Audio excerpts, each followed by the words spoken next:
Salmo 4, leremos o salmo completo, os versos 1 a 7. Salmo intitulado Salmo de Davi, ao mestre de canto com instrumentos de cordas. Responde-me quando clamo, ó Deus da minha justiça. Na angústia me tens aliviado. Tem misericórdia de mim e ouve a minha oração. Ó homens, até quando tornareis a minha glória em vexame, e amareis a vaidade, e buscareis a mentira? Sabei, porém, que o Senhor distingue para si o piedoso. O Senhor me ouve quando eu clamo por ele. Irai-vos e não pequeis. Consultai no travesseiro o coração e sossegai.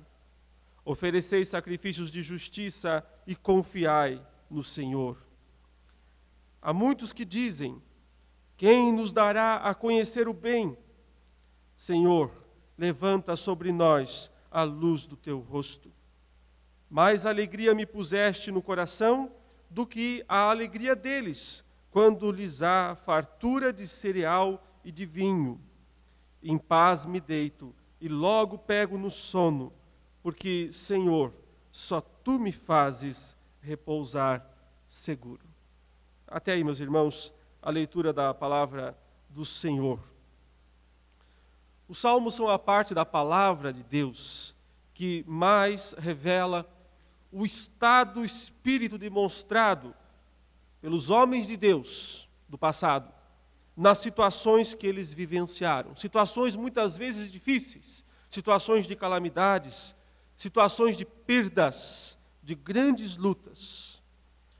Nós precisamos entender que nós devemos ler os salmos não como prescrições diretas de Deus para nós, mas como a experiência que aqueles homens tiveram com Deus, e ao registrar essas experiências, foram inspirados pelo Espírito Santo. Por isso os salmos são parte da palavra de Deus, e são textos inspirados, infalíveis, inerrantes, como nós cremos, mas que, no entanto, descrevem situações da vida das pessoas lá do Antigo Testamento, mais especificamente aqui nos salmos que nós temos meditado, da vida desse grande servo de Deus, o rei Davi, que foi chamado, na própria palavra de Deus, de o homem segundo o coração de Deus. Portanto, os salmos não são ordens diretas de Deus ou ensinos diretos de Deus para nós, como, por exemplo, são as cartas. Quando nós lemos as cartas de Paulo, de Pedro, de João, no Novo Testamento, nós encontramos ali ensinamentos diretos. Façam isso, não façam aquilo, vivam dessa maneira, não vivam daquela. Os salmos não são deste modo. Eles são mais o relato das experiências, a descrição das orações que esses homens de Deus fizeram em momentos ou de alegria, ou de tristeza, ou de vitória, ou de derrota, ou de expectativa, ou de frustração. E por isso eles são tão úteis para nós, porque a palavra de Deus é completa. Se ela fosse só prescrição, só ordem, só ensinamento direto, nós então não aprenderíamos através também de situações parecidas com as quais nós vivemos. Porque nós também experimentamos ao longo da vida situações semelhantes às quais esses grandes homens da Bíblia, dos tempos bíblicos, experimentaram. Os Salmos 3 a 6, nós estamos aqui no 4, mas os Salmos 3 a 6, provavelmente foram todos escritos naquele mesmo contexto em que Davi fugia de seu filho Absalão, como nós vimos estudando o Salmo 3 semana passada. Davi havia perdido o trono, a cidade, a sua casa, deixado para trás muitas das suas concubinas e teve que fugir da cidade, praticamente sem nada. Poucos homens com ele em comparação com os que haviam ficado em Jerusalém. Uma situação de perda, uma situação de, humanamente falando, desespero. Qualquer pessoa estaria desesperada nessa situação, Mas nós vimos Davi dizer lá no Salmo 3 que ele estava dormindo bem. Diz que ele se deitava em paz e dormia bem. E ao chegar no Salmo 4, nós encontramos uma declaração ainda mais forte, que é: em paz me deito e logo pego no sono. No Salmo 3 ele disse que ele dormia bem. Aqui ele diz: durmo e durmo logo, depressa. Então, dá para dizer que ele está dormindo ainda melhor nesse momento em que ele escreve o Salmo número 4. Mas a situação não havia melhorado. A situação ao seu redor, ao que parece, havia piorado. E iria piorar ainda mais. Por isso que os próximos salmos, os 5 e os 6, vão demonstrar ainda mais aperto, ainda mais dificuldade. Ele vai expressar mais angústia do que até esse momento em que ele registra o Salmo 4. Só para relembrar, meus irmãos, eu disse ao expor o Salmo 3 que a paz de espírito do rei Davi naquele momento não decorria de uma falsa interpretação da realidade. Ele sabia que a situação estava feia, estava difícil, mas daquilo que Deus significava para ele. Ele diz: ele é o meu escudo, é a minha glória, é o que exalta a minha cabeça. Então, a confiança no relacionamento com o Deus de Israel. E isso se reforçava por uma oração intensa. Seus pedidos são intensos, não são pedidos monótonos. Não é um modo de falar monótono com Deus. Ele fala com Deus de uma forma intensa, expondo, derramando todo o seu coração na presença de Deus. Não é repetitivo, não são frases decoradas. É uma oração que revela a profundidade do seu coração e a real situação da sua alma. Mas, por fim, descansava na bondosa e infalível soberania de Deus. E eu disse, então, que o crente, muitas vezes na sua vida, ele não entende o momento específico em que ele está vivendo. Ele não sabe por que está acontecendo isso exatamente agora, mas ele sabe, ele vê o todo e que Deus está no controle, na sua soberania, cuidando de todas as coisas. No Salmo 4, nós vamos ver como que essa paz íntima pode se fortalecer ainda mais. Davi expressa aqui no Salmo 4 sentimentos profundos da sua alma. E são sentimentos bons, sentimentos que reforçam a paz íntima e o fazem dormir ainda mais rápido. Ele diz: em paz me deito e logo pego no sono. Quais são esses sentimentos, portanto, que reforçam a paz do nosso coração? Pensemos neles a partir da leitura deste salmo. Observe que a primeira declaração que Davi faz, aqui no verso 1, ainda é um pedido, mas é um pedido seguido de uma declaração. Ele diz: responde-me quando clamo, ó Deus da minha justiça. É um pedido. Mas a próxima frase não é um pedido. A próxima frase é uma constatação, é uma lembrança. Ele diz: na angústia me tens aliviado. Um outro pedido então: tem misericórdia de mim e ouve a minha oração. Observe, um pedido, uma declaração, mais um pedido. Um pedido, um reconhecimento e um outro pedido. Responde-me quando clamo, ó Deus da minha justiça. Quer dizer, ajuda-me, socorre-me, eu estou numa hora difícil. Mas aí vem uma declaração de reconhecimento. Na angústia me tens aliviado. Em outras palavras, se o Senhor me socorrer agora, não vai ser a primeira vez. Não será a primeira vez que o Senhor vai me socorrer. Porque o Senhor já me aliviou em momentos de angústia. E quantas vezes Deus já havia dado livramento a Davi? Diversas vezes.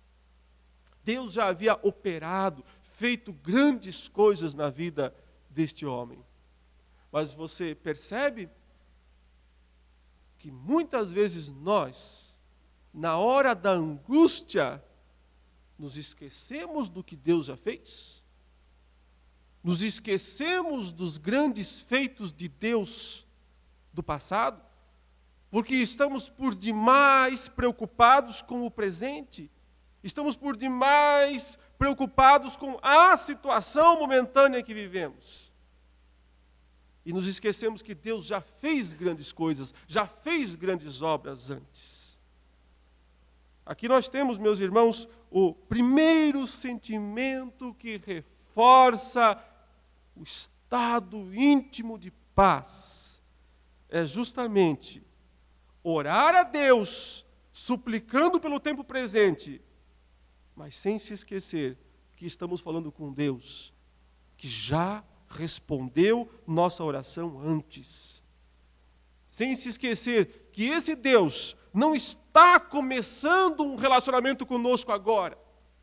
Ele não está começando uma história conosco agora. Mas Ele já vem trabalhando em nossa vida há muito tempo. Ele já vem agindo em nossa vida há muito tempo. Gratidão, meus irmãos, gratidão é uma das coisas que mais agradam a Deus. Mas é uma das coisas mais difíceis para nós demonstrarmos. Porque nós somos pedintes demais, mas pouco agradecidos. Não eram 10 os leprosos? Quantas pessoas receberam bênçãos de Deus? Mas quantos se lembram de agradecer a Ele? Isso torna Davi um homem segundo o coração de Deus. Mesmo no meio de uma grande angústia e de um pedido angustiado, de um momento de dificuldade, de uma súplica cheia de intensidade, vem uma frase: mas o Senhor já fez grandes coisas por mim, mas o Senhor já me livrou de angústias, o Senhor já tratou da minha vida nas horas das grandes dificuldades. Continuando a leitura do Salmo, percebemos uma nova declaração que expressa outro sentimento, e é mais um sentimento que reforça a paz íntima. Está aqui no versículo 2, quando ele diz: ó homens, até quando tornareis a minha glória em vexame? E amareis a vaidade, e buscareis a mentira? Sabei, porém, que o Senhor distingue para si o piedoso. O Senhor me ouve quando eu clamo por Ele. Há uma indignação na frase de Davi, na pergunta de Davi. Ó homens, ó vocês aí, ó pessoas, até quando? Até quando vão me humilhar? Até quando vão tornar a minha glória? Ele como rei de Israel, agora sem coroa, agora sem respeito público. Até quando vocês vão pisar em mim? Essa é a pergunta dele. Até quando vão tripudiar sobre a minha vida?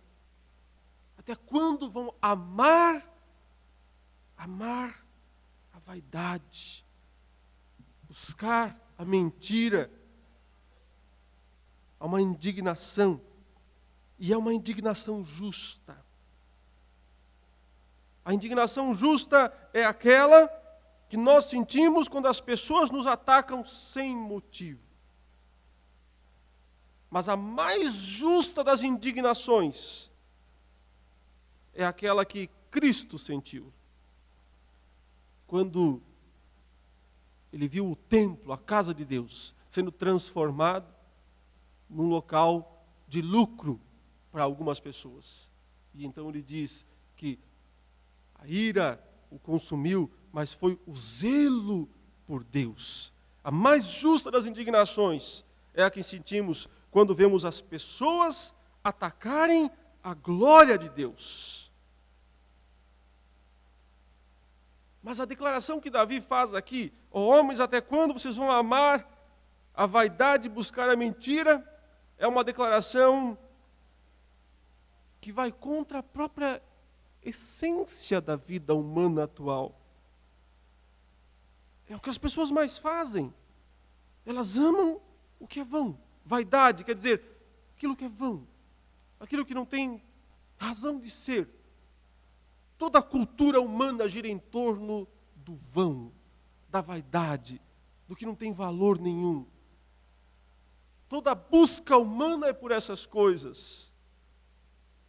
E a mentira também é a ferramenta principal através da qual as pessoas constroem suas vidas.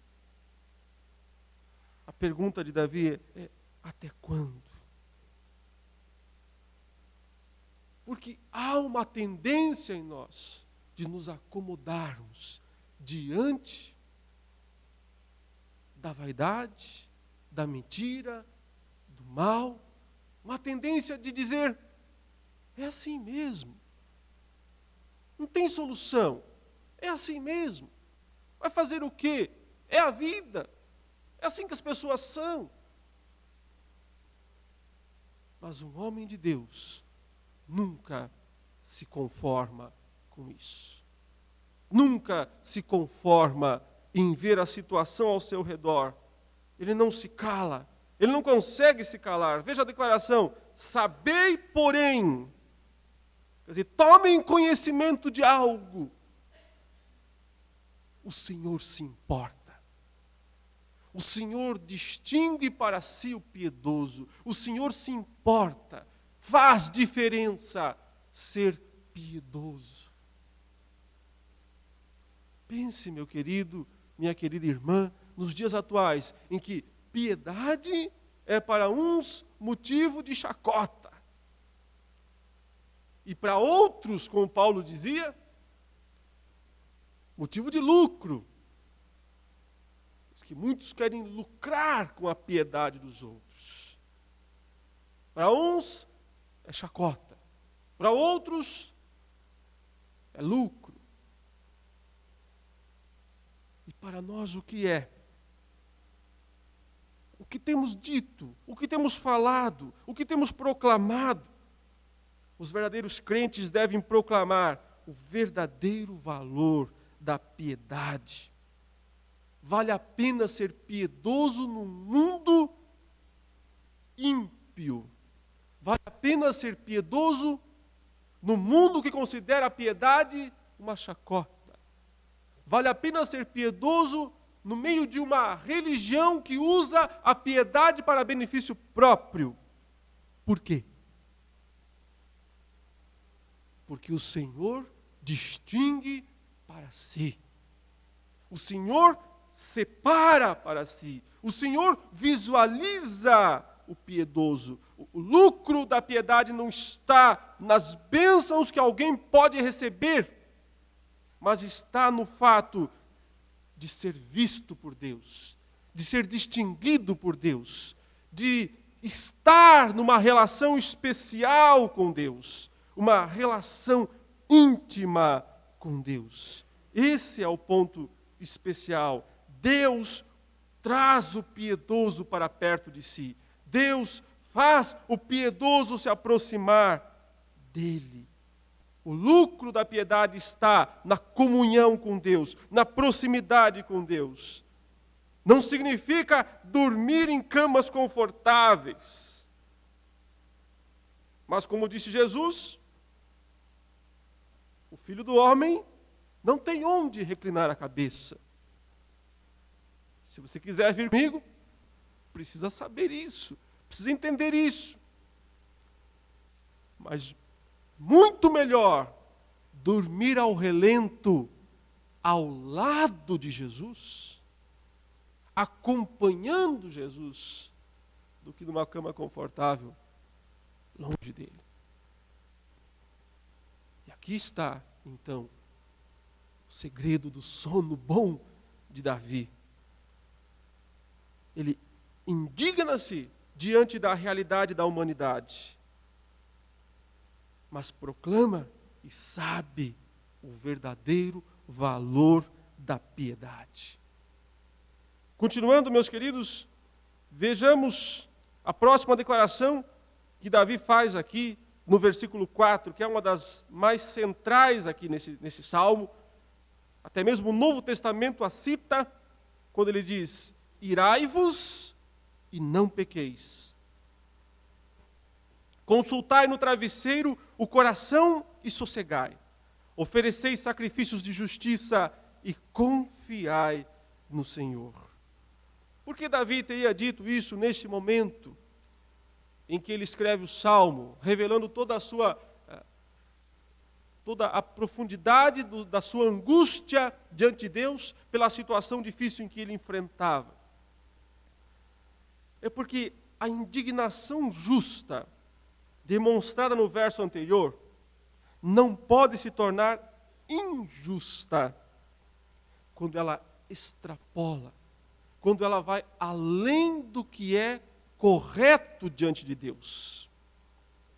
Em meio àquela situação desesperadora, muitos companheiros de Davi poderiam pensar em agir perversamente a fim de enfrentar o inimigo. Poderiam pensar em usar as mesmas armas do inimigo. Mas não se combate o inimigo com as armas dele. Não se combate a mentira mentindo.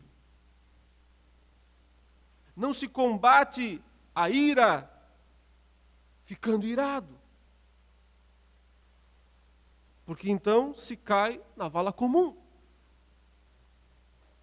Por isso ele diz: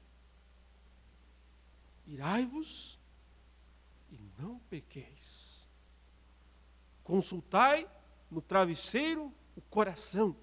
A hora do autoexame, a hora da autoavaliação. E depois da consulta ele diz: sossegue, acalme-se.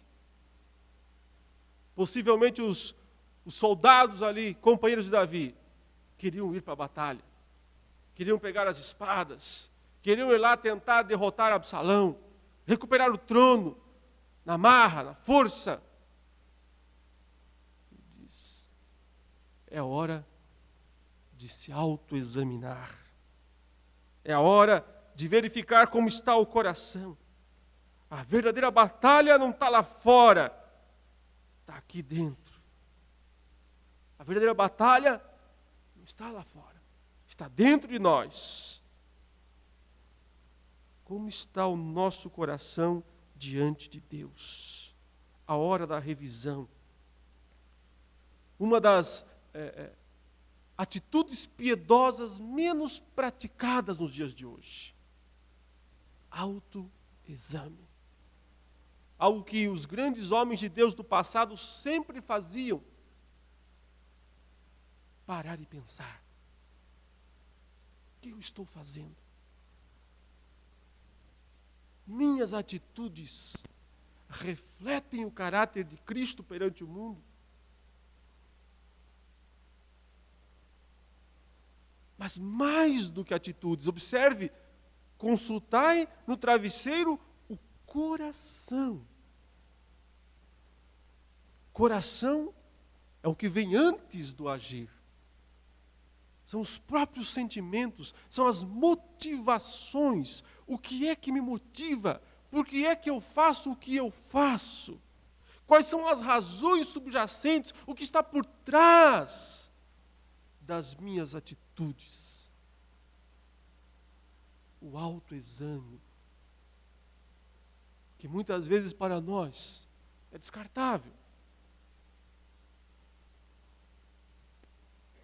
Às vezes nós, o máximo que fazemos em relação a falar com Deus e confessar nossos pecados é uma frase no final da nossa oração.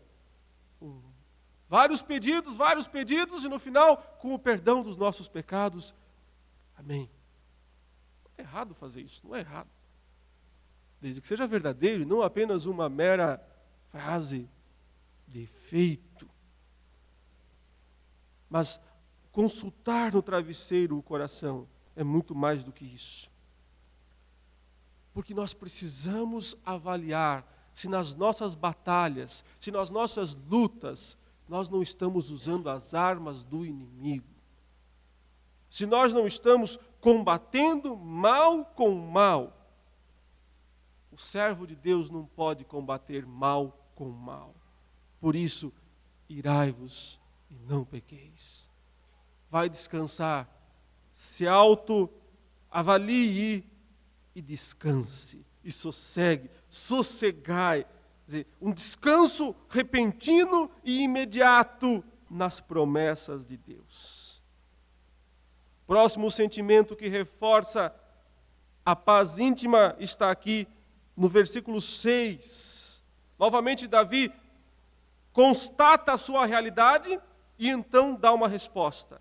Ele diz: há muitos que dizem, tem muita gente ao meu redor falando algo. O quê? Uma pergunta. Que pergunta?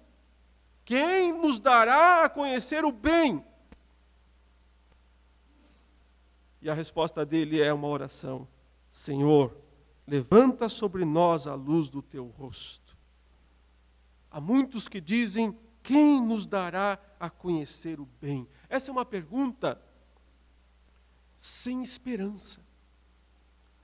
A pergunta não inclui Deus, a resposta inclui Deus, a resposta de Davi. Mas a pergunta das pessoas é uma pergunta que exclui Deus. Quando eles dizem, quem nos dará a conhecer a esperança? É mais ou menos assim, e agora? Quem é que pode fazer alguma coisa? E agora, onde está a solução? Só para entender, Davi, com um exército pequeno, fugindo de seu filho Absalão, que tomou o trono e está com um exército muito maior. Então a pergunta é, quem é que pode nos ajudar? Quem é que pode fazer alguma coisa agora? Quem nos dará a conhecer o bem? Quem vai nos socorrer? A pergunta denota desespero. Desespero no sentido de dizer, acabou, já era, estamos mortos, estamos perdidos, não tem o que fazer. Não é o que nós frequentemente encontramos das outras pessoas no mundo? E não apenas de incrédulos, porque na essência da incredulidade está a desesperança. Mas muitas vezes também encontramos isso nos próprios irmãos nossos, que deviam ter uma palavra de fé, uma palavra de esperança, mas a palavra que eles têm é, agora acho que não tem mais o que fazer. Acho que já acabou. A situação não tem mais solução. Quem nos dará, quem nos fará conhecer o bem? Mas a resposta de Davi mostra que ele não se contagia pelo desespero dos outros. Não se contagia pelo desespero dos outros. Esse é um sentimento que reforça a paz. Não se desesperar. Não se contagiar com o desespero dos outros. A mulher de Jó disse para o seu esposo, amaldiçoa a Deus e morre. Frequentemente na vida são esses conselhos também que nós recebemos do mundo e até mesmo dos cristãos. Mas o crente faz uma oração nesse momento. A oração é, Senhor, levanta sobre nós a luz do teu rosto. Esse pedido é um pedido que mostra que a situação de fato estava desesperadora. Mas é uma oração que se recusa a aceitar o desespero como final, como a única solução, como a única possibilidade, porque se lembra que há um Deus que pode fazer toda a diferença no momento em que se está vivendo. E finalmente, meus irmãos, a última declaração, antes dele dizer, em paz me deito e logo pego no sono, está no verso 7, que é a mais extraordinária de todas aqui nesse salmo, é uma confissão de fé. Mais alegria me puseste no coração do que a alegria deles, quando lhes há fartura de cereal e de vinho. Eu digo o seguinte, esse sentimento é mais ou menos o seguinte, é entender o que é e de onde vem a verdadeira alegria. Entender o que é e de onde vem a verdadeira alegria. Observe que Davi fala de uma alegria dos ímpios. Ele diz, eles têm uma alegria lá, no momento da fartura do cereal e do vinho. Então ele reconhece que existe uma certa alegria na abundância de comida e de vinho, que é basicamente a alegria do mundo. Que outra alegria tem o mundo exceto essa? A alegria de desfrutar um pouco dos prazeres, de desfrutar a abundância das provisões. Existe alegria nessas coisas. Mas todos nós sabemos que é uma alegria que pode sumir a qualquer momento. Uma alegria que pode desaparecer instantaneamente. Basta que as provisões acabem. Por isso essa declaração de Davi, mais alegria me puseste no coração do que a alegria deles quando lhes há abundância de cereal e de vinho. É a declaração que demonstra um alto nível de santificação.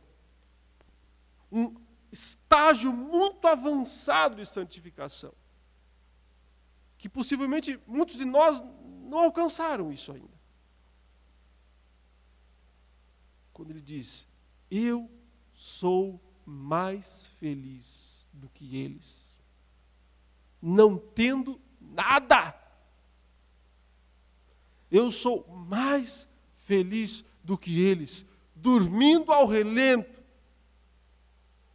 sem comida, sem proteção, sem conforto nenhum. Eu tenho mais alegria do que eles, do que lá na hora da festa, na hora da alegria máxima deles. Declaração extraordinária, queridos irmãos. Uma declaração espetacular, que só quem alcança um alto nível de santidade, um alto nível de consagração, de progresso espiritual, pode dizer isso de verdade. Porque qualquer um pode falar isso da boca para fora. Mas, de fato, ser e se sentir mais feliz, mesmo em meio à perda total, do que quem está desfrutando da alegria total do mundo, é algo extraordinário. Mas algo possível para todos os verdadeiros cristãos. Algo que tem que ser meta para todos nós. Podemos chegar nesse estágio de ser mais feliz em Deus do que em qualquer outra coisa que possamos ter na vida. E quem tem isso, dorme rápido. Dorme com rapidez, no sentido de dizer que estará em paz. Estará em paz, não importa qual a situação que esteja enfrentando. Aprendemos, portanto, meus irmãos, com Davi neste salmo, que é possível reforçar diariamente a paz que nós já experimentamos por ter colocado em Deus a nossa confiança. E o que devemos fazer para ter essa paz? Então, relembrando o que nós dissemos, orar a Deus com intensidade, mas sempre lembrar do que Ele já fez. Indignar-se diante da situação da humanidade, cada vez pior, mas proclamar a virtude da piedade, do verdadeiro Evangelho. Não deixar a indignação tomar conta do nosso coração ao ponto de devolver o mal com o mal, mas se autoavaliar, se autoanalisar e sossegar em Deus. Não se deixar contagiar pelo desespero reinante ao nosso redor, mas confiar nas promessas do Senhor. E por fim, entender o que é e de onde vem a verdadeira alegria que nos mantém firmes em Deus em qualquer situação. Curvamos nossa cabeça e oremos nesse momento ao Deus que tudo pode, que pode também fortalecer a nossa vida nesta hora, preparando-nos também para a ceia do Senhor, o banquete espiritual que nós vamos participar agora. Senhor, nosso Deus, nosso Pai, te damos graças porque podemos aprender com o teu servo Davi, que viveu uma vida, ó Deus, demonstrando altos e baixos, momentos de grande acerto, mas também momentos de erros. E mesmo assim, foi considerado um homem segundo o teu coração. Te agradecemos porque aprendemos com ele que até mesmo nós, em nossas fraquezas, lutas e decepções, podemos progredir para um relacionamento cada vez mais próximo, cada vez mais vivo, cada vez mais intenso contigo. Para que assim, ó Deus, demonstremos nos momentos difíceis da nossa vida essa confiança inabalável de quem sabe quem tu és e o que tu podes fazer. Nosso pedido maior nesta manhã, ó Deus, é por alegria. A verdadeira alegria do Senhor e no Senhor. De modo que, ó Pai, possamos mostrar ao mundo que existe uma alegria maior do que a de fartura de bens ou abundância de prazeres. Que possamos experimentar, viver e proclamar essa alegria que só é possível em Jesus Cristo. Abençoe-nos agora, ó Deus, na ceia do Senhor. Prepara o nosso coração. Que essa análise que temos que fazer antes de tomar o pão e participar do vinho não seja formal, mas seja verdadeira e profunda do nosso coração. Em nome de Jesus. Amém.